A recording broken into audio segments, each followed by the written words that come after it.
Listo, vamos entonces a iniciar el día de hoy en el nombre del Padre, del Hijo, del Espíritu Santo. Amén. Dios te salve María, llena eres de gracia, el Señor es contigo. Bendita eres entre todas las mujeres y bendito es el fruto de tu vientre Jesús. Santa María, Madre de Dios, ruega por nosotros los pecadores, ahora y en la hora de nuestra muerte. Amén. Gloria al Padre, gloria al Hijo y gloria al Espíritu Santo, como era en un principio, ahora y siempre, por los siglos de los siglos. Amén. Ave María Purísima, sin pecado concebida. Concedido. En nombre del Padre, del Hijo, del Espíritu Santo. Amén.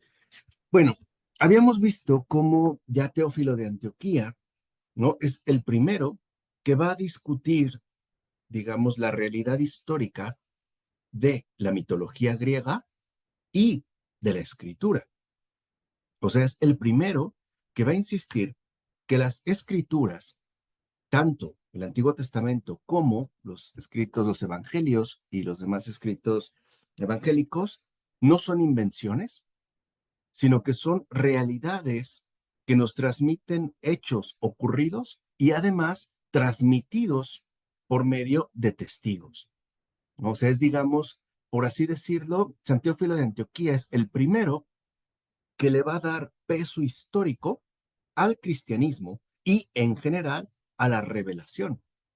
O sea, con San Teófilo de Antioquía, por primera vez, se empieza a trabajar en lo siguiente. La revelación es un hecho o es un conjunto de hechos que nos han sido concedidos por medio de un acontecer históricamente real. En cambio, dirá San Teófilo de Antioquía, los mitos griegos o la mitología griega y en general pagana no son más que invenciones humanas que no tienen un peso histórico porque no se trata de hechos reales. No hay testigos, no hay un genuino sustento y empezará, pues, ¿no? A insistirse en que el cristianismo y en general, repito, la revelación es un acontecimiento que sí tiene un peso histórico. Por eso habíamos visto la última ocasión como Teófilo de Antioquía menciona que en realidad Moisés, por ejemplo, y los suyos serían por lo menos 1000 años anteriores a la guerra de Troya. Y eso que la guerra de Troya remite a un pasado mítico que no se puede datar, o sea que no se podría datar, digamos, con eh, exactitud. Y también para enfatizar este carácter histórico, este carácter real de la revelación de la escritura. Habla, por ejemplo, de acontecimientos que fueron fundacionales para el antiguo pueblo hebreo, como la edificación del templo en Judea, que fue edificado por el rey Salomón, ¿no? Y como dice Teófilo de Antioquía, este templo de Judea que edificara o edificado en tiempos del rey Salomón, fue hecho 566 años después de la salida de Egipto. O sea, no se trata pues de un hecho inmediato y tampoco se trata de un invento, porque, como dice Teófilo de Antioquía, esta edificación del templo de Judea, hecho 566 años después de la salida de Egipto del pueblo judío, está registrado entre los tirios. O sea, una cultura no judía menciona y habla precisamente de esta edificación. Incluso en estos archivos se guardan escritos en los que se menciona cómo este templo fue construido 143 años y 8 meses antes de la fundación de Cartago por estos mismos tirios. O sea, tiene antigüedad, ¿no? O sea, las escrituras tienen ciertamente un peso histórico. Y como dice, esto está registrado por un rey de estos tirios de nombre Hieromo, hijo de Abíbal, porque por tradición paterna Hieromo fue amigo de Salomón. O sea, fue un conocido de Salomón. Y ya se sabía que el templo de Salomón no era, digamos, resultado de un pueblo reciente, sino resultado de un pueblo que ya traía, ¿no?, un pasado bastante lejano. O sea, es históricamente antiguo, ¿no? Amigo, pues, del rey Salomón. Entonces, también añade, exacto, ¿no?, de las tribus del sur, de las tribus eh, de Judea, como menciona ciertamente Edgardo. Entonces, creo que aquí también vale la pena destacar que San Teófilo de Antioquía, ¿no?, insisto, es el primero en mencionar que los hechos que se nos ofrecen en las escrituras son hechos históricamente reales, no son fabulaciones, no son fábulas, no son inventos, no son, pues, en pocas palabras, mitos. Incluso dice que puede hablarse del testimonio de los fenicios y egipcios, tal como se encuentra en las historias, sobre las cronologías hechas por escritores como Matón el egipcio, Menandro el efesio, también por Josefo, ¿no? Flavio Josefo, que fue un historiador judío que registra y hace mención de la guerra que enfrentara el pueblo judío en relación a los romanos. De hecho, Flavio Josefo va a ser un historiador del propio pueblo judío y con ello va a indicar una datación, ¿no? Digamos, muy antigua, ¿no? Donde vienen en raíces, digamos, muy lejanas. Entonces, lo que dice incluso Teófilo de Antioquía es que bastaría con mencionar solo estos testimonios antiguos para demostrar que todos los escritos hechos después, es decir, las mitologías paganas, son posteriores. ¿Sí?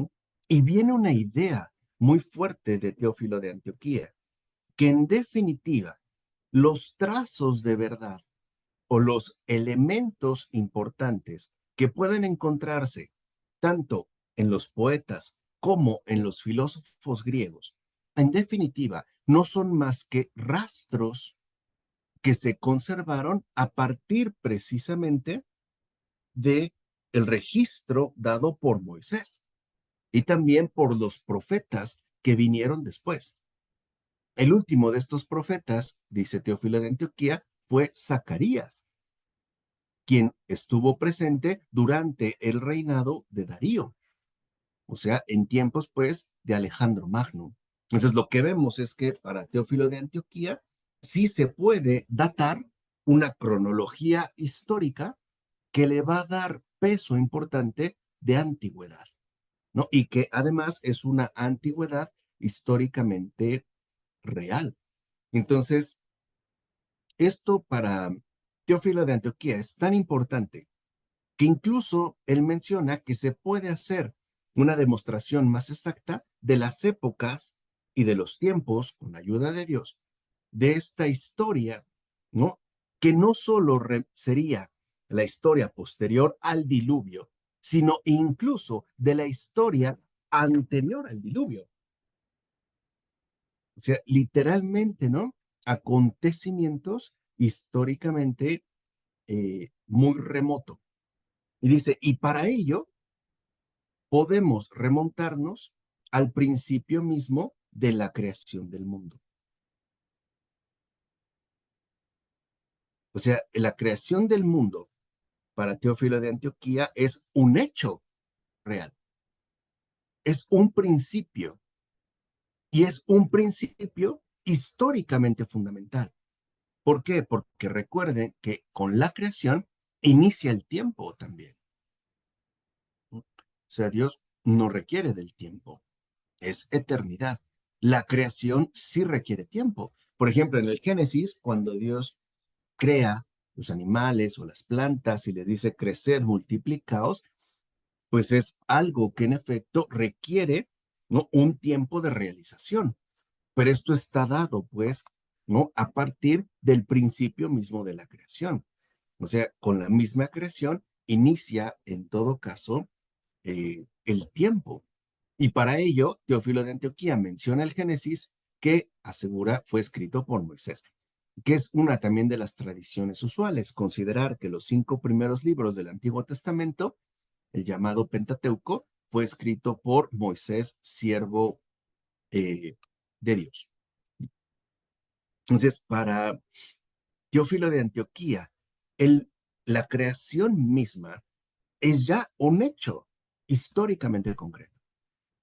O sea, vamos a decirlo así, tiene un inicio, tiene un principio.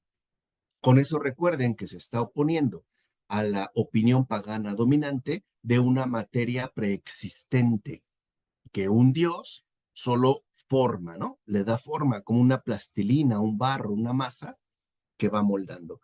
Teófilo dice no. O sea, lo que dice Teófilo de Antioquía es muy claro. La historia empieza con la creación misma. A partir de ahí hay una historia, porque ya hay un avance temporal de realización. Entonces dice Teófilo de Antioquía, al hablar de la creación y génesis del mundo, del primer humano plasmado y de los acontecimientos que siguieron, también indican los años que transcurrieron antes del diluvio. O sea, y esto también es fundamental, no podemos olvidar que en la historia misma de la creación hay un antes y un después. Hay un inicio, que se narra en Génesis, el cual, dice Teófilo de Antioquía, se puede datar hasta la ocurrencia del diluvio. Y de ahí hay como un recomienzo de la creación, ¿no? Serían, pues, digamos, dentro de un mismo proceso, ¿no? Dos momentos ciertamente diferenciados. Entonces dice Teófilo, yo lo que le pido es gracia a Dios, ¿no? Para que pueda decir lo más exactamente posible la verdad.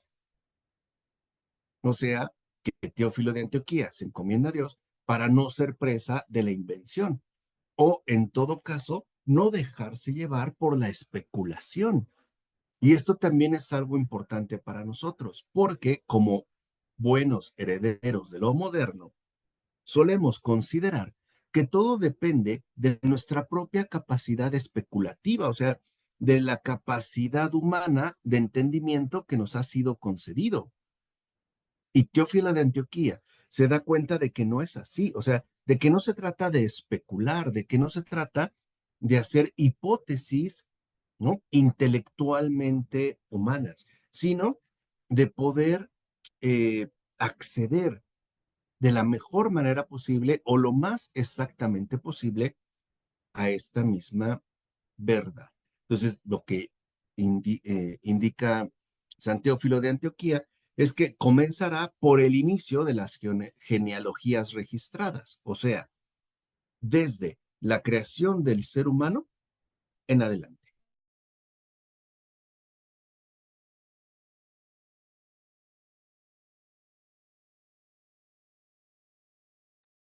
Entonces, Teófilo de Antioquía. Vamos a esperar que se conecte. Pero sí. Ya se desconectó, ¿verdad? Sí, pero yo puedo continuar la clase, no hay problema. Ah, bueno, adelante. Adelante, te escuchamos, Edgardo. No, vamos a darle la oportunidad a Marco que se preparó hoy para que continúe. Eso sí. Bueno, No Hoy es ya cierto, les le iba dimos miedo al profesor. Ya te estaba a escribir. cubriendo. Es que me votó de internet. ¿También ustedes se apagó o no? No, no. no, No, nada más tú. ¿Ah, nada más yo? Sí, ya Ah, yo de profesor, diga repente que no ya, los vi. ya lo hartamos. No, y me sacó de Se Zoom está y huyendo luego de otra vez nosotros. se volvió a conectar. Ujú. Bueno, pero ahí sí me escuchan bien. sí, sí. Ok, Sí, se listo. escucha bien. Entonces, fíjense cómo inicia, ¿no? Teófilo de Antioquía. Comienza por Adán. Y ojo, esta es la primera cronología universal, ujú, que aparece en la literatura cristiana. Hasta antes, nunca se había elaborado una cronología universal de la creación en estos términos.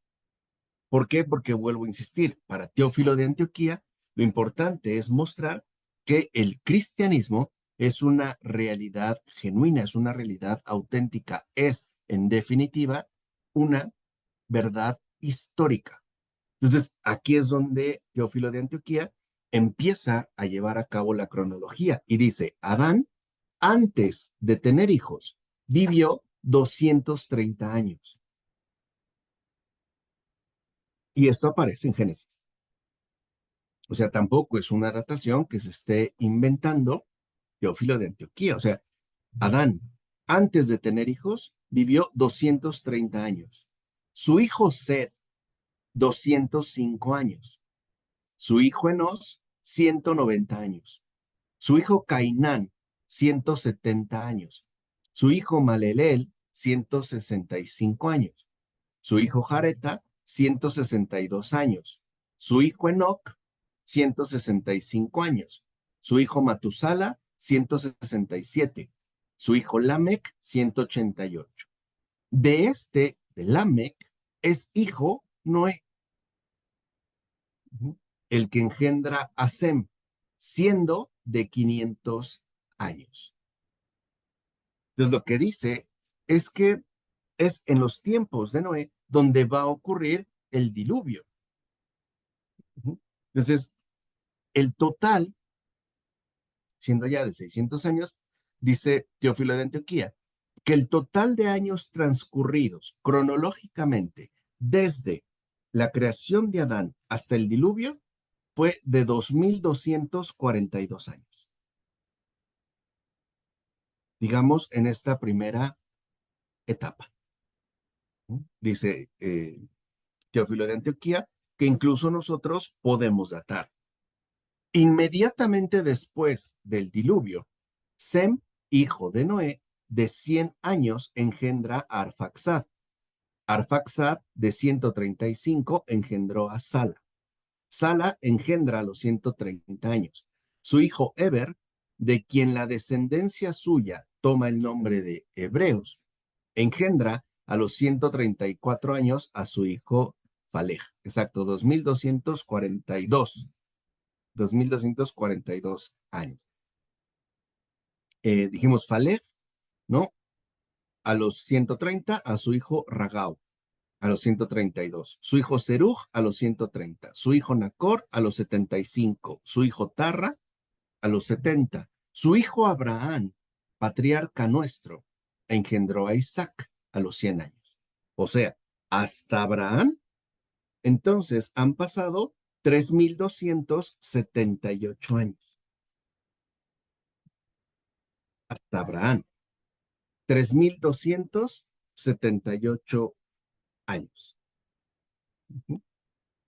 Este Isaac vivió 60 años antes de engendrar y tuvo a Jacob. Jacob vivió 130 años antes de la migración a Egipto. La estadía de los hebreos en Egipto duró 430 años. Y después de salir de ellos, de la tierra de Egipto, pasaron en el desierto 40 años. 3278. No, 3278 hasta Abraham. Dice entonces San Teófilo, el total de los años fue de 3938. En el momento en el que ya, digamos, hasta la estadía en el desierto. A la muerte de Moisés, le sucede en el gobierno Josué, hijo de Nabé, que estuvo al frente de ellos 27 años. Después de Josué, apartándose el pueblo de los mandamientos de Dios, sirvieron a un rey de Mesopotamia de nombre Jesurazón por 8 años. Luego, habiéndose convertido el pueblo, surgieron sus propios jueces. Godoneel por 40 años, Eclón por 18 años, Ahoz por 8 años. Después, habiendo ellos pecado, los dominaron extranjeros durante 20 años. Después los juzgó Débora, 40 años. Después los madianitas los dominaron 7 años.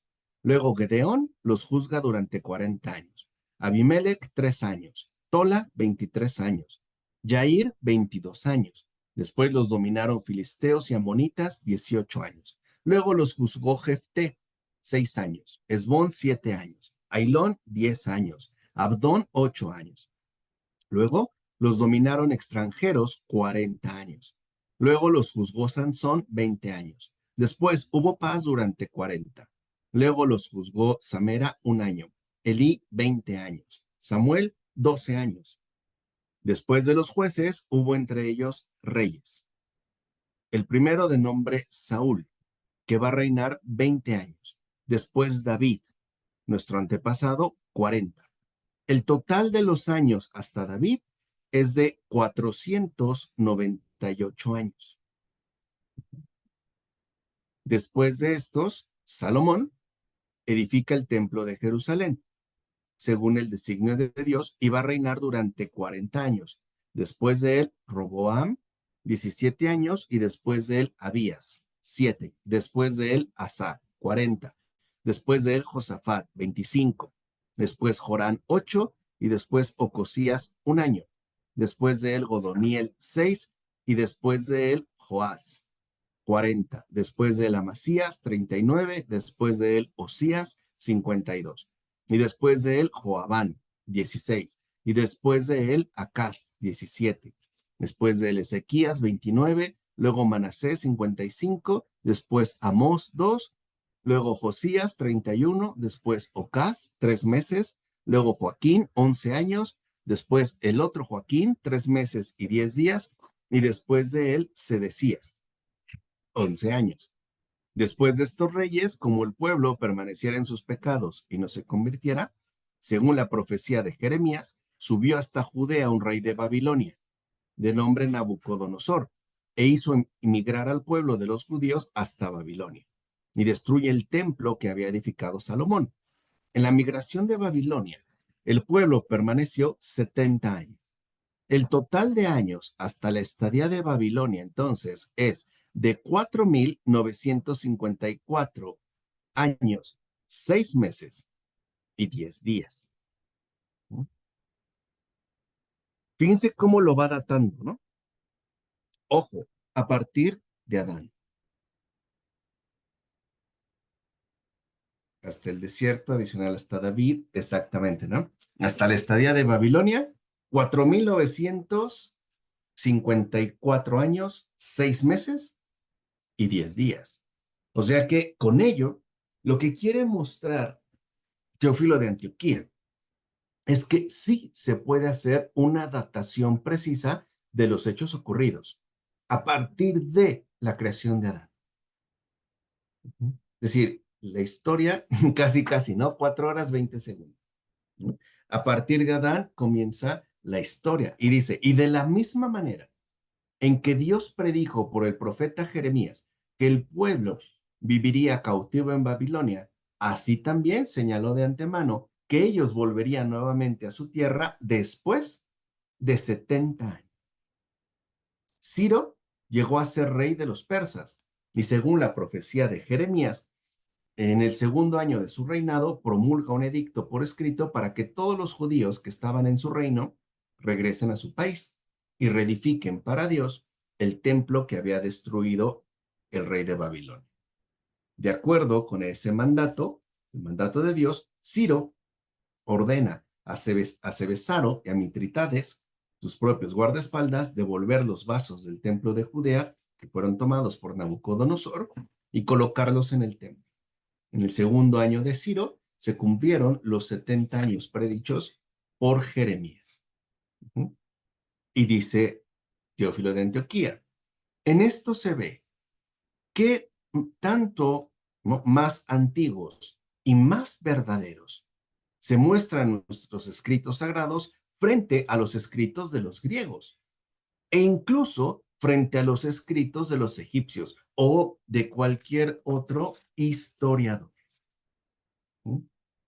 Entonces, lo primero que vemos también es que la verdad, y eso es algo en lo que va a insistir Teófilo de Antioquía, la verdad siempre corresponde con un hecho concreto, o sea, con la realidad misma.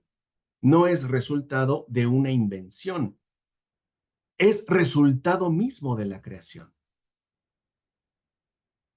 sea, la historia comienza con la creación misma. Y esto se puede ir mostrando por medio precisamente de esta datación. Entonces, dice Teófilo de Antioquía, el total del tiempo y de los años se pone en evidencia para los que quieren ser convencidos por la verdad. O sea, a ver, cuando uno lee algunos textos del Antiguo Testamento, uno se pierde en las genealogías y en los años, ¿no? La pregunta aquí es, ¿por qué se mencionan? A ver si han entendido a Teófilo de Antioquía. Hagámoslo más a la manera de conversatorio. ¿Por qué en el Antiguo Testamento se alargan tanto en las genealogías y en las cronologías?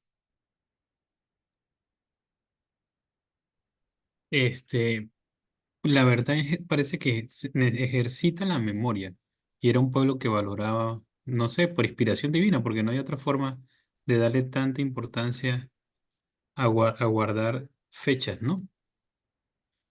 No sé si los años eran iguales de 12 meses, pero bueno, pero seguramente era importante recordarlos, ¿no? Claro, por una parte, en efecto, hay un afán de memoria, ¿no? Que sea, digamos, fiel a los hechos mencionados. Pero el trasfondo es más potente porque la insistencia en las genealogías y en las cronologías, particularmente de los escritos del Antiguo Testamento, aparecen para mostrarnos con claridad que se trata de hechos reales, tan reales que históricamente se pueden datar. O sea, no son inventos, no son personajes ficticios, son personas reales que han existido y que han tenido un tiempo de existencia. O sea, cuando los escritos del Antiguo Testamento son tan abundantes en las cronologías, en la medición de los tiempos, es para mostrar que se trata de hechos históricamente verídicos. O sea, que lo que se está diciendo es verdad. Tan es verdad que tiene un tiempo de ocurrencia, o sea, tiene un tiempo históricamente concreto que le corresponde. 11 años, 40 años, 10 meses, 2 días, etcétera. Cada personaje tiene, pues, ¿no? Un peso de verdad. Eso es lo fundamental. Dime, Paola. Yo más o menos pensaba lo mismo que Edgardo, o sea, que era más la tradición judía, ¿no? Pensaba, pero ahora que lo está diciendo, la verdad es que me cuadra mucho, o sea, en el aspecto donde como Dios es toda verdad, pienso que él tiene que como validar cada paso que da, no solamente o sea, cada pasito que da enseñándonos, porque siento que él es así como usted dijo en la clase pasada, ¿no? Que va revelando cosas de poco a poco, según también el tiempo de cada uno y según pues la edad del mundo, ¿no? Y entonces ahora me pongo a pensar que hace lo mismo ahora, o sea, todo en Dios es verdad, o sea, todo sí, pero es que no lo había pensado antes, o sea, no había pensado que esos tiempos que está diciendo, donde estas personas o sea, son personas reales, o sea, Dios todo es verdad, tanto en la parte histórica como en la parte de su palabra, como todo, entonces no puede contradecirse, me cuadra mucho y se me hace increíble porque a veces son cosas que no llegamos a pensar. Exactamente. Y el primero que lo piensa, Paola, es Teófilo de Antioquía. O sea, el primero que se da cuenta de lo siguiente, y es por demás importante, es él. ¿De qué? De que la verdad no es algo abstracto, no es algo enteramente intelectual, como puede ser a lo mejor la pretensión de un mito, transmitirnos un rasgo de verdad, pero en términos inteligibles, ¿no? En términos intelectualmente um, importantes. No. Lo que se da cuenta Teófilo de Antioquía es que la verdad es un hecho y es un hecho histórico que asimismo nos ha sido revelado y que en efecto entonces podríamos avanzar el tiempo transcurrido es un tiempo de avance y es un tiempo de realización para la obra de Dios que está llevando a cabo. No es una evolución ciega al estilo de Darwin. La creación tiene un propósito y la historia tiene una finalidad. O sea, Dios es dueño del tiempo, no es una casualidad, no es un transcurrir mecánico de segundo a segundo, de año tras año, sino que es un recorrido que apunta a una consumación. ¿Cuál es la consumación? La salvación definitiva. Por eso habíamos insistido como antes de la creación está la redención. O sea, digamos que la idea que ya plantea, aunque no la desarrolla Teófilo de Antioquía, es que Dios es también Señor de la historia.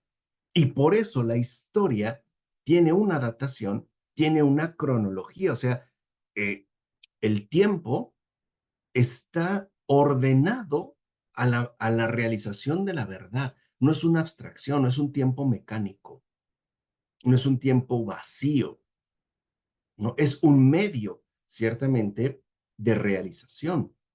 Repito, esto a lo mejor hoy a nosotros nos parece más o menos comprensible, pero es que es muy potente lo que está diciendo Teófilo de Antioquía, porque significa que el Señor mismo es Señor de la historia y que no se trata de inventar hechos, sino de establecer realidades. Y por eso la verdad es concreta. Por ejemplo, en la teoría de la evolución, ¿cómo se brincan esta exigencia de verdad histórica? Por medio de suposiciones abstractas. Y pasaron miles de millones de años, no se sabe exactamente cuántos, y pasó esto. Pero si pusiéramos la evolución en cámara lenta, eso no se sostiene. O sea, no se mantiene, porque es muy fácil decir, y después pasaron miles de millones de años y llegamos a este. O sea, hay saltos, hay saltos, hay saltos. Aquí no hay saltos. Aquí hay cronología. O sea, podemos decir que la verdad incluso es históricamente exigente. Por eso entienden por qué estamos abordando tantos temas que tienen que ver con nuestra situación de vida contemporánea. Por ejemplo, el surgimiento de la espiritualidad moderna. Para que vean que no son meras casualidades que brotaron de un momento a otro, sino que van teniendo un periodo de gestación, un periodo, digamos, de expansión, incluso un periodo de dominación, aunque después se vayan como debilitando, pero sus rasgos esenciales a veces, y eso es lo que suele ocurrir, permanecen. O sea, darnos cuenta que la verdad no nos desvincula de la realidad histórica, sino que al contrario, nos compromete con la misma historia. O sea, no estamos desligados, pues, del acontecer temporal. ¿Qué pasó, Paola? Profesor, no sé si tenga algo que ver, pero me gustaría mucho ver si me pudiera ayudar, usted como filósofo. Para mí, la belleza va muy ligada a la verdad. Y yo, por ejemplo, ahorita con lo que usted me está diciendo, o sea, no solamente en mi pensamiento o en mi imaginación, de verdad, o sea, no solo en eso, imagino a Dios tan bello y tan hermoso físicamente o materialmente, no, es que lo que usted me está diciendo de verdad es, para mí es tan bello, o sea, que incluso mi corazón no sé, esa belleza la puede sentir mi alma, mi corazón. Entonces, en este caso, por ejemplo, eh, el demonio también puede hacer uso de la belleza, o sea, también deforma la belleza, no al grado de fealdad, sino también juega con la belleza como juega con la verdad, y eso nos hace también, o sea, desviarnos de ella. Sí, claro, o sea, la deforma, ¿no? La distorsiona, vamos a decirlo así, la va a adulterar. ¿Cómo se va a adulterar la belleza? Pues por medio de la mentira, por medio de la deformación, que no nos permite ver la claridad de la luz, sino que nos hunde literalmente en la densidad de las tinieblas. Es lo que vemos en la teoría de la evolución. Si nos vamos para atrás, para atrás, para atrás, ¿qué es al final lo que encontramos? Oscuridad total.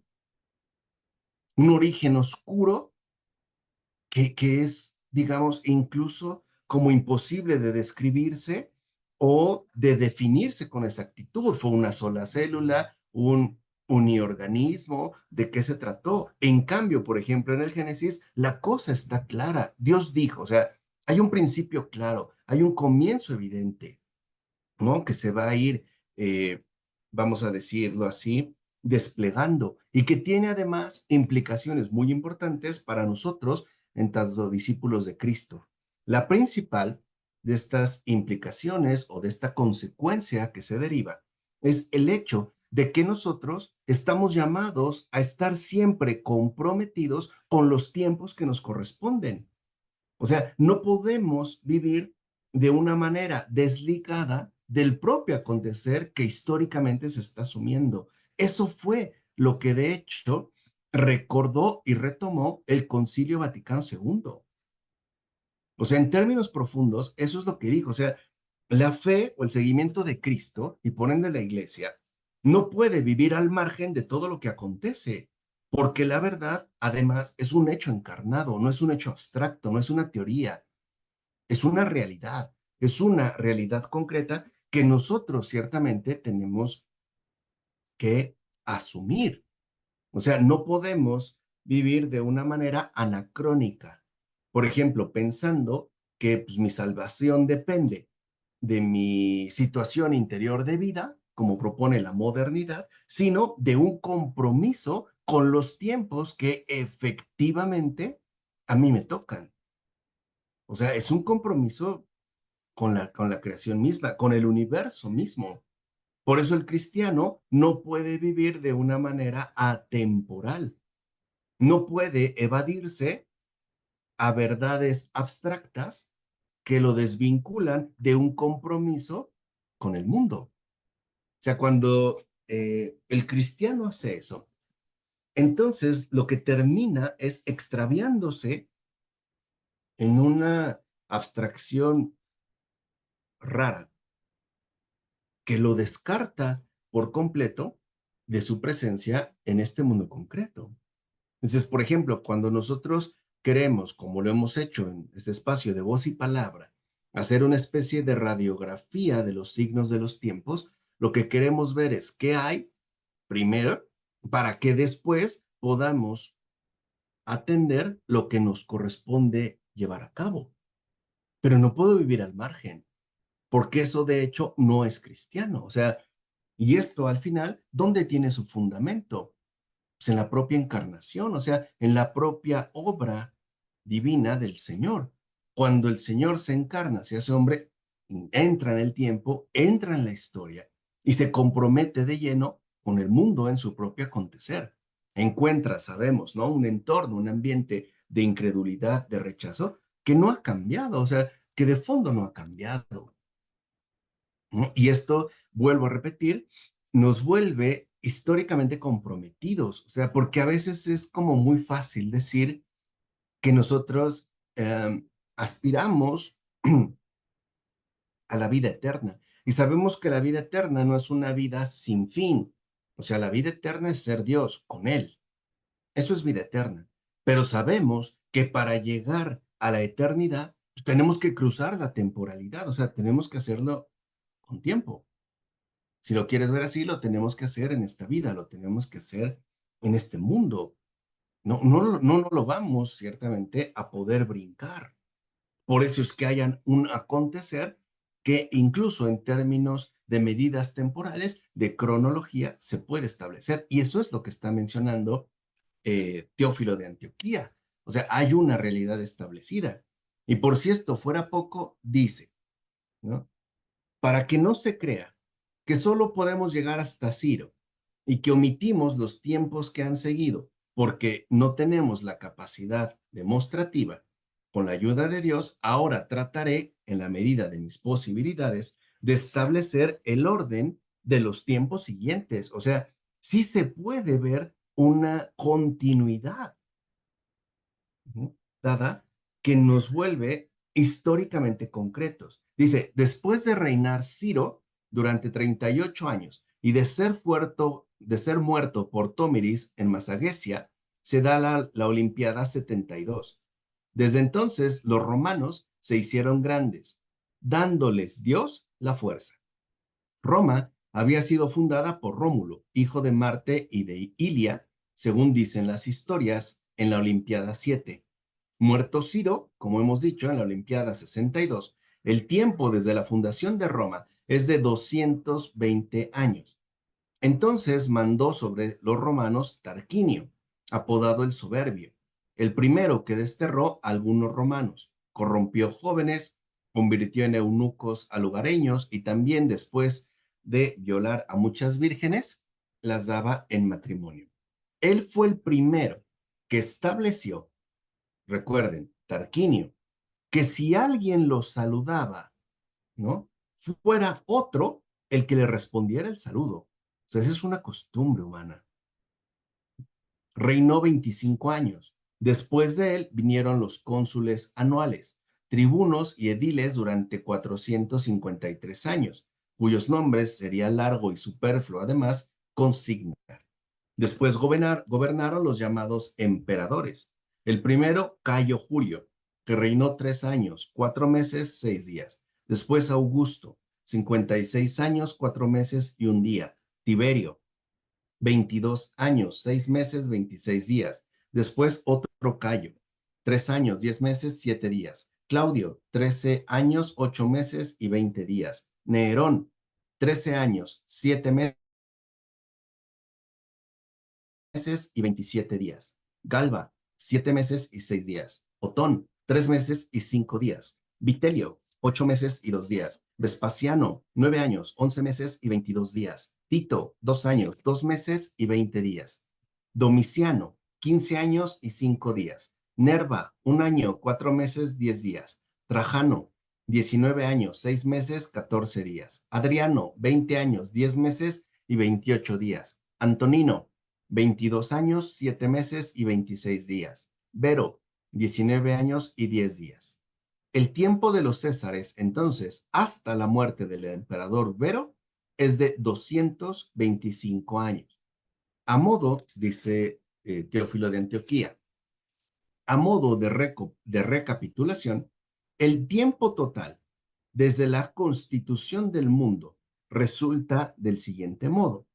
Desde la creación del mundo hasta el diluvio, pasaron 2242 años. Desde la creación del mundo hasta el diluvio, 2242 años. Desde el diluvio hasta el primer hijo de Abraham, nuestro abuelo, 1036 años. Desde Isaac, hijo de Abraham, hasta que el pueblo estuvo en el desierto con Moisés, 660 años. Desde la muerte de Moisés y el mando de Josué, hijo de Nabé, hasta la muerte de David, nuestro patriarca, 498 años.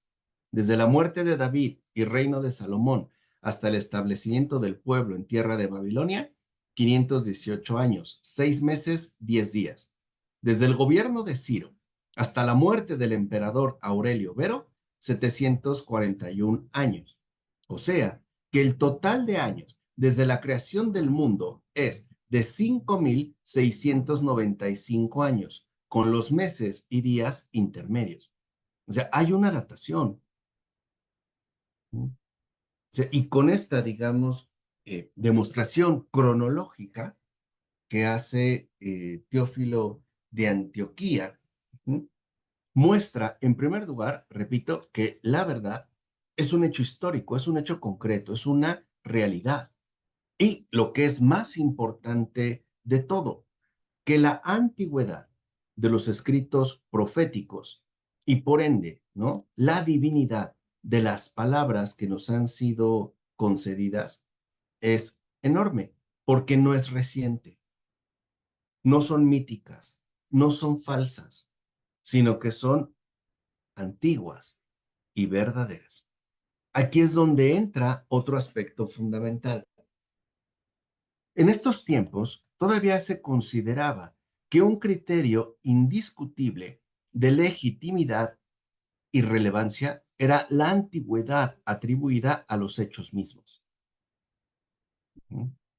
Mientras más antiguo, más verdadero. Hoy nos es difícil de entender porque sostenemos más bien lo contrario, es decir, que lo más importante de todo es lo más nuevo.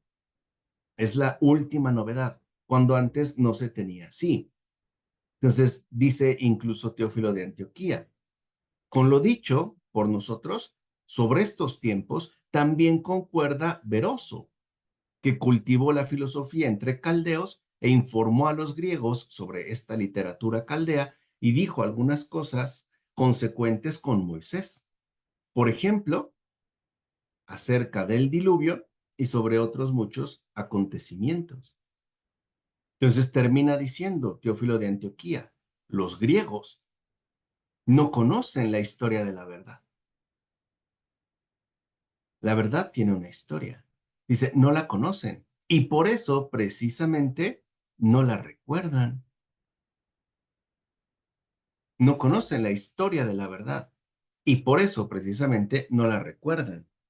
Dice, además, en primer lugar, porque adquirieron la práctica de la escritura en tiempos recientes, como ellos mismos admiten al decir que el alfabeto fue descubierto por caldeos, según algunos, o por egipcios, según otros, o por fenicios. En segundo lugar, porque erraron y siguen errando hasta este momento al no hacer memoria de Dios, sino de asuntos vanos e inútiles. Entonces creo que aquí, con ello, Teófilo de Antioquía nos advierte de que nuestra capacidad de intelección no está llamada a dejarse llevar por sus propios impulsos, sino que incluso nuestro propio intelecto está llamado a ser asistido por Dios mismo para el conocimiento de la verdad. O sea que también algo que menciona Teófilo de Antioquía es que el estudio no puede darse de una manera humanamente desvinculada de la asistencia divina. O sea que también el intelecto tiene que ser asistido por Dios mismo. Si no, ¿qué va a ocurrir? Vamos a errar. Nos vamos a poner a inventar fábulas y nos vamos a enredar en asuntos vanos e inútiles.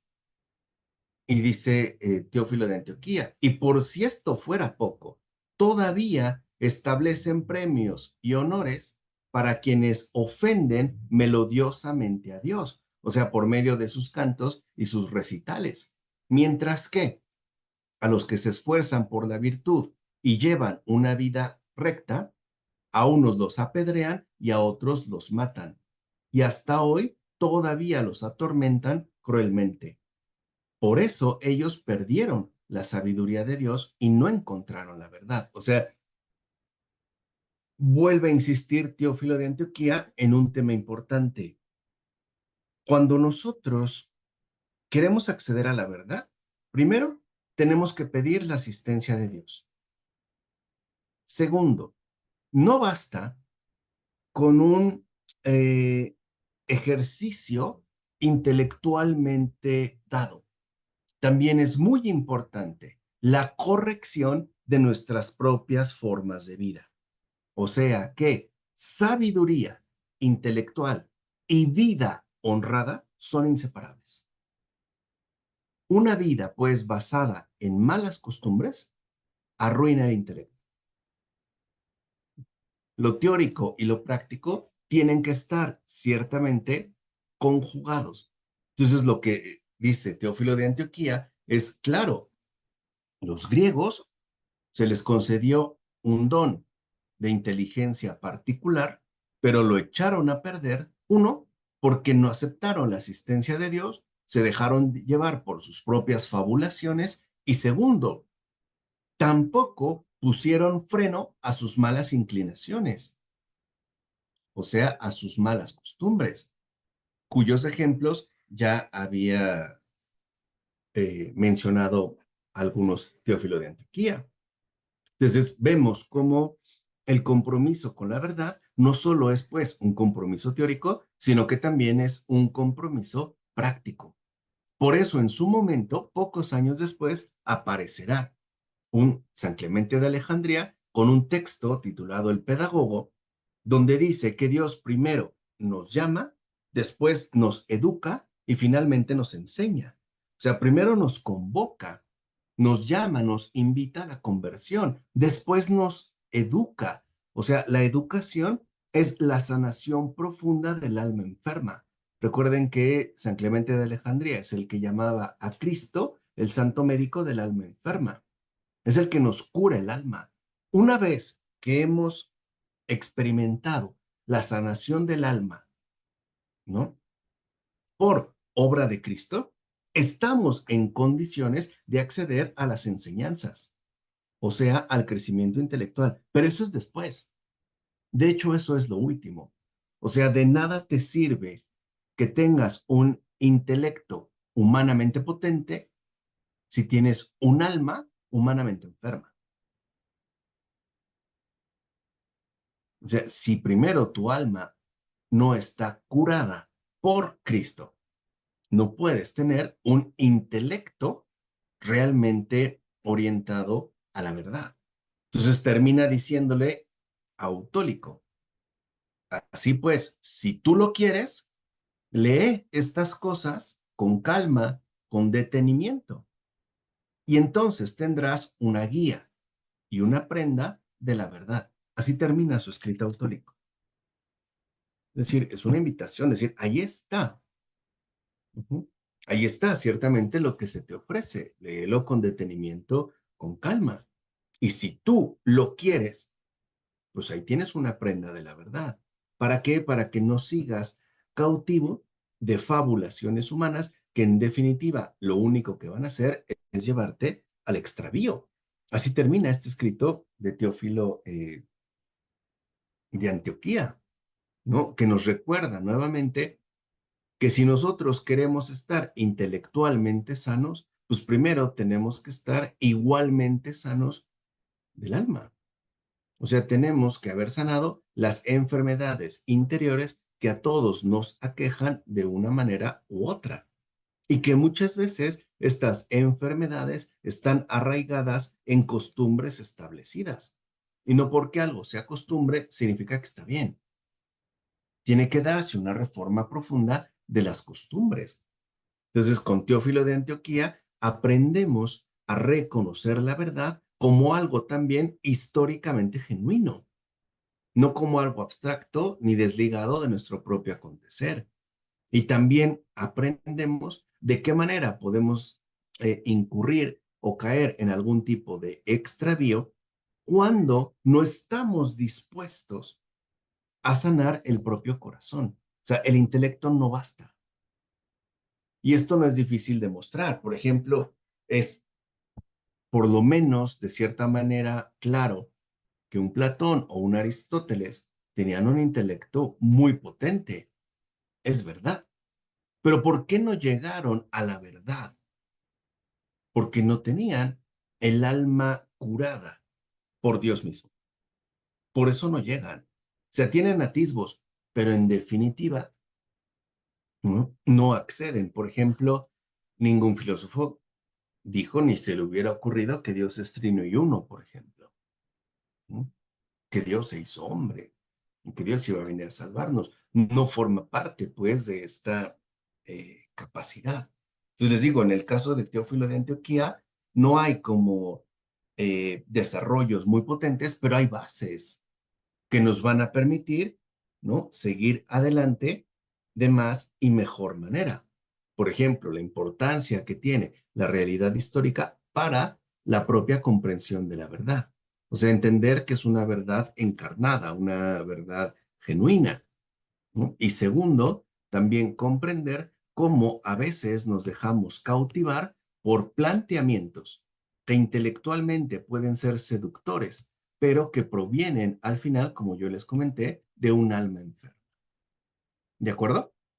¿Preguntas, dudas, comentarios con respecto a San Teófilo de Antioquía? Mm, ¿O todo está claro? sí. No, bueno, hay algunas cosas. Me da más, o sea, a San Teófilo le da más años que lo que algunos hebreos, o por lo menos tradicionalmente ahorita, se da. Lo otro es que para nosotros la historia cambió desde la aparición de Cristo, ¿no? O sea, porque hay una división muy clara, y para nosotros sí es claro ahorita decir, después de Jesús, 2024 años.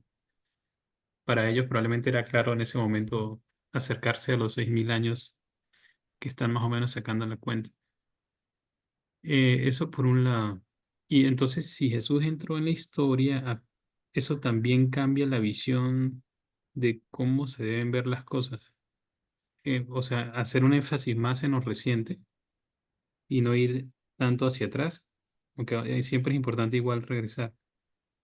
Y en cuanto a las ideas, lo que pasa es que a veces parece como gris y poco original si uno no sigue sus propias creaciones, ¿sabes? Así sean fábulas, mentiras, alucinaciones, eh, elucubraciones, pero son como propias, ¿no? Entonces, dejarse o con, quedarse solo a recibir, recepcionar, sin dar ningún tipo de aportación, parece, bueno, aunque las ideas seguramente no son muy buenas, pero finalmente da la sensación de que son genialidades propias, ¿no? Exactamente, ¿no? Y eso es lo que, digamos, en este caso, San Teófilo de Antioquía, pues está discutiendo, o sea, el hecho de que no podemos dejarnos llevar por una capacidad humana de fabulación, sino que tenemos que adherirnos a la revelación de la verdad. ¿Por qué? Porque aquí, aunque no es implícito, Teófilo de Antioquía abrirá un espacio de discusión importante, y es el siguiente. ¿En qué medida importa la revelación y en qué medida importa la intelección? Vamos a decirlo así, este problema o esta cuestión, hoy en día decimos que es el conflicto entre fe y razón. ¿Cómo podemos tener la certeza? En primer lugar, en el hecho de que las cosas nos empiezan a resultar más claras, más conformes con la verdad. Se empiezan a acabar, digámoslo así, los conflictos interiores, los roces internos, y empezamos a saborear la verdad. Ahí se ve, o sea, hay como una correspondencia dada entre el corazón, ¿no? Entre lo cordial y lo intelectual. O sea, entre el hecho, en definitiva, que ese me parece a mí sería el signo mayor de la sanación del corazón, de que ya no hay conflicto entre fe y razón, entre razón y fe, que entendemos cómo se van complementando y cómo en efecto, ¿no? La razón tiene unos límites que la fe supera por medio de la revelación, por medio de lo que la fe asume, pero no inventa. En ese sentido, la fe corrige, reorienta a la razón y al mismo tiempo la nutre y la expande. No es que estén peleadas, es simplemente están llamadas a complementarse de manera distinta, porque nuestra experiencia humana, vamos, es en este caso integral. Entonces, lo primero que vamos a ver es que hay una cuestión de fe y razón, donde la razón puede extraviarse, pero la fe también. ¿Cuándo se extravía la fe? Cuando se convierte en un asunto históricamente irrelevante, es decir, no vinculado con el acontecer concreto. Por eso es que, al menos, ¿no? Como parte de mi misión, he insistido mucho, y ya desde hace bastantes años, en el hecho de que la fe está vinculada, ¿no? Con situaciones concretas que debemos detectar, clarificar y subsanar en la medida de lo posible. O sea, no se trata de una cuestión aislada donde digo, por ejemplo, que yo tengo mucha devoción, sino que estoy vinculado a elementos que van configurando mi propia situación de vida. O sea, es como ir dando luz, ¿no? O despejando el camino por medio de la razón, por medio de la fe, siempre en este caso de manera conjunta. Entonces, con Teófilo de Antioquía, por primera vez se pone en tela de juicio, ¿no? El valor dado al planteamiento griego, a la racionalidad griega. y sobre todo, ¿no? A partir de sus propias fuentes, fuentes mitológicas, fuentes filosóficas, etcétera, etcétera, etcétera. Entonces, esto va a ser importante después para abrir nuevos caminos de avance en términos de relación, de fe y razón, y sobre todo en términos de la consistencia misma de la verdad, que vuelvo a repetir, no es ahistórica. Por eso, si lo ven, digamos que uno de los recursos que yo empleo es tratar de entender cómo llegamos a esto, cómo llegamos aquí, ¿no? ¿Cómo es que llegamos a esta situación? ¿Qué pasó, Paola? Pensando, profesor, eh, ahorita de las clases que nos ha dado de los padres de la iglesia, de verdad que San Teófilo es el que más me ha gustado. Y no conocía, de verdad, él no conocía prácticamente nada. Entonces, me ha gustado mucho, creo que va a ser uno de mis santos favoritos. Pero me pongo a pensar que de verdad, o sea, por ejemplo, ahora a la fecha en la que estamos, donde supuestamente sabemos mucho más que en esos tiempos y todo, que se me hace increíble que ellos a veces supieran incluso más que nosotros en el aspecto de la fe o la razón. Yo creo que teniendo más ellos, más palpable todo el pensamiento griego, y me pongo a pensar que si entre más inteligentes no somos más tontos, o sea, paradójicamente. Sí, tenemos más conocimiento, tenemos más ciencia, pero menos sapiencia, o sea, menos sabiduría, ¿no? O sea, la sabiduría es para mí ya la conjugación ordenada entre fe y razón. Eso es lo que te da sabiduría. Hoy tenemos ciencia y tenemos mucha, pero sin sabiduría. Tan carente de sabiduría que incluso muchos de estos avances científicos se han convertido en verdaderas desgracias humanas. Piensen en la bomba atómica, ¿no? O los nuevos hackers, ¿no? Cibernéticos. Claro, uno se pregunta, ¿de qué me sirve el progreso científico si hay una carencia profunda de sabiduría que solo Dios nos puede conceder? Porque es evidente que estos avances tendrían, en principio, un buen propósito, y no obstante han derivado pues en catástrofes, incluso a nivel global, ¿no? A nivel mundial, a nivel climático, por ejemplo. O sea, ¿de qué manera se van dando los Vipers, ¿no? Que acaban de hacer este hackeo en Líbano? O sea, ¿de qué manera se ha dado el avance? Entonces, ¿qué es, en definitiva, pues lo que necesitamos como un buen antídoto de saneamiento? Pues, padres de la iglesia. Por eso es que son nuestros pilares, son nuestras bases. ¿Qué pasó, hermana? Pues yo estaba pensando que pues ahorita ya en estos tiempos, yo pienso que ya entran mucho los dones del Espíritu Santo. Sí, como usted dice, sabiduría, pero también pues todos los que recibimos en el bautismo, nada más que pues no los ponemos en práctica. Siempre nos concentramos en uno, pero los tenemos todos y pues el conocimiento para comprender la verdad, comprender eh, las escrituras y muchas veces hasta para comprender la voluntad de lo que quiere de nosotros, se necesita poner en práctica porque Él es el que nos va enseñando y a la medida en que nos vamos dando más a Dios, más, nos va dando más conocimiento. Así lo entendí. Sí, no, claro, efectivamente, así es. ¿Y qué necesitamos? También una patrística renovada y viva, porque lamentablemente cuando hablamos de los padres de la iglesia, hablamos de los famosos, ¿no? Algo así como de las celebridades, ¿no? Un San Agustín, y pensamos que porque repito dos o tres frases ya conozco a Agustín y no me he sumergido, o sea, no me he dejado, ¿no? Nutrir por toda la aportación que tiene. Por eso les dije, o sea, en este caso mi propósito, y es un propósito general, es dar a conocer a los grandes desconocidos, para bien o para mal. O sea, los que no se han atendido, pero que siguen siendo finalmente sustanciales. Entonces, para que nosotros seamos adecuados cristianos, también tenemos que ser cristianos históricos, o sea, comprometidos con los tiempos, que entienden el avance del mundo, pero a la luz de lo que Dios está haciendo, o sea, a la luz de la verdad. Si no, al final nos vamos a extraviar, ya sea en una razón soberbia o en una fe ingenua, ¿no?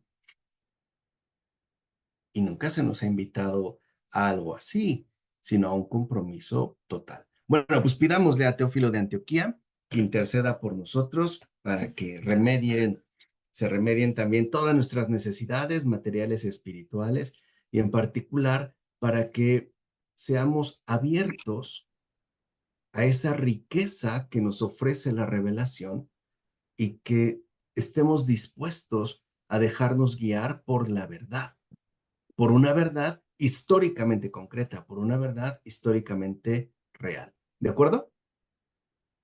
¿Mm? Totalmente. Muchas gracias. Vale, pues como siempre, Edgardo, Hilda, Lupita, Olivia, Clara Basto, Paola, Clara González, hermana Rocío, Marisol, un gran abrazo para todos ustedes. Que Dios les bendiga, les acompañe, les libre de todo mal y que, exacto, abrazos a Elizabeth también, Marcela, ¿no? A Gerd, para que podamos seguir adelante de la mejor manera y siempre, ¿no? Renovándonos en todos, a partir de estos tesoros que nuestra Santa Madre Iglesia nos ha ofrecido. Hay que desempolvarlos un poquito, ¿no? No hay que dejar que se pierda. Vale, pues Claro. buenas noches, que descansen y nos vemos el próximo viernes. Muchas Gracias, gracias. profesor. Gracias por su tiempo. Vale, Todo. Buenas noches. en un momento les envío la Bendiciones para grabación. todos. Buenas noches. Gracias. Gracias. Adiós. Bye. Gracias.